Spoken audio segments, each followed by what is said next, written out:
irọ́ ni o, kò sí nínú èrò mi láti ṣètò ìdáríjì fún Adédoyin. Adeleke ló sọ bẹ́ẹ̀. Gómìnà Adémọ́lá Adeleke ti ìpínlẹ̀ Ọ̀ṣun ti sọ pé kò sí òótọ́ nínú àhesọ kan tó ń lọ káàkiri pé òun ń gbìyànjú láti ṣètò ìdáríjì ìjọba èyí tí wọ́n ń pè ní state pardon lédè òyìnbó fún dókítà Rahman Adedoyin.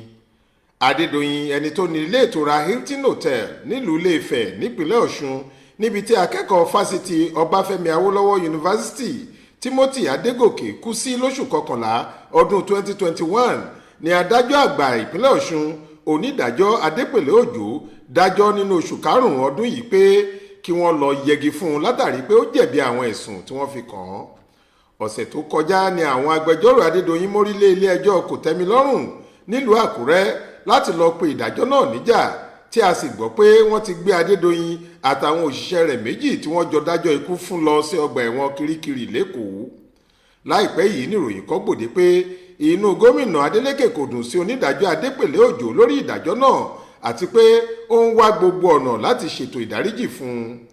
Ṣùgbọ́n nínú àtẹ̀jáde kan tí akọ̀wé ìròyìn gómìnà Malam Ọláwálé Rasheed fi síta ló ti ṣàlàyé pé irọ́ tó jìnnà sóòótọ́ lọ̀rọ̀ náà, nítorí gómìnà kò fìgbà kankan dá sí ọ̀rọ̀ ìgbẹ́jọ́ ọ̀hún.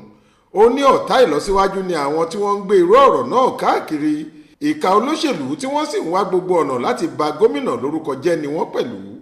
Ó tẹ̀síwájú pé kò sí ọmọ ẹgbẹ́ òṣèlú People's Democratic Party PDP kankan lára àwọn agbẹjọ́rò tí wọ́n dúró fún Adédoyin àti àwọn òṣìṣẹ́ rẹ̀ lásìkò tí wọ́n ń jẹ́jọ́ nílùú Òṣogbo. Bẹ́ẹ̀ ni kò sí ẹnikẹ́ni tó dí ẹ̀ka ètò ìdájọ́ lọ́wọ́ láti ṣiṣẹ́ wọn bó ti tọ́ títí tí wọ́n fi parí. Ọláwálé ní àwọn alátakò nínú òṣèlú ni wọ́n ń lo àwọn èèyàn kan láti gbé irọ́ náà káàkiri, nítorí kò sí ìbáṣepọ̀ kankan láàrin gómìnà Adeleke àti Adédoyin. Ó wáá ké sí àwọn aráàlú láti kọ etí ikún sí àhesọ tí kò lẹ́sẹ̀ nílẹ̀ náà. Bẹ́ẹ̀ ló dúpẹ́ lọ́wọ́ àwọn tí wọ́n ti gba ẹ̀rí gómìnà jẹ́ látìgbà tí àwọn ìránṣẹ́ òkùnkùn yìí ti bẹ̀rẹ̀ irọ́ tó jìnnà sóòótọ́ tí wọ́n ń gbé kiri.